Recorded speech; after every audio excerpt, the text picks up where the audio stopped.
Good morning po sa inyo lahat. Isa pang yugto ng ating daily Bible blessings. Pamagat po na ating umaga ay, masama ba ang tumulong? Masama ba ang tumulong? Bilang makasya ng mga minamahal, mga anak ng Diyos, dapat tayong tumulong sa iba. Lalo na po sa mga nangailangan. Ay nga sa Galatia 6:9, huwag tayong magsawa sa paggawa ng mabuti. Hindi po sa Mateo 5:42, magbigay sa humihingi at huwag tanggihan ang nanghihiram sa atin. Ngunit kung sa mga minamahal, posible ba ng pagtulong ay parang tabak na may dalawang talim? Maaring makasama o maaring makabuti? At maingat po tayong mga minamahal, maingat tayo, pareho, mag-ingat ang tumutulong at ang tinutulungan. Halimbawa, sa pagkanais mong tumulong, nagpahiram ka at nagpautang ka ng pera, isang kapatid para inegosyo. Kaya nabigo po ang negosyo, nalugi, at wala na ang pera. Ngayon, hindi siya makabayad sa utang niya, nahiya na magpakita sa iyo. Kaya tuloy, ayaw na magsimba. Kaya pa nakasama pa yung kapautang mo, di po ba?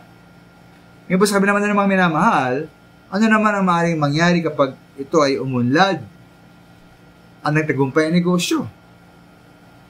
Dati siya ay laging isimba at walang absent sa panambahan. Ngayon, lumago na po ang kanyang negosyo. May tindahan o karinderya, siya pinatukso na magbukas na magtinda kahit araw ng linggo. Kasi maraming benta pag linggo. Tuloy hindi siya nagisimba at puro pera na lang, puro pagyaman na lang ang iniisip at inaatupag. Kaya pa nakasama pa ang pinahiram mong pera pang negosyo.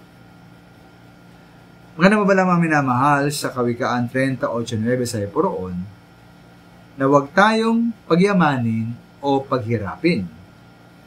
Dahil kung managana tayo, masabihin natin na hindi natin nakailangan ng Diyos. Magayabang na tayo.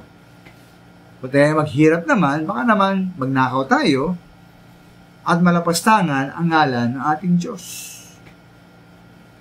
Kaya nawa po ating pagtulong sa iba, lalo sa mga Kristiyano, ay huwag magdala sa kanila sa paglayo sa ating Panginoon.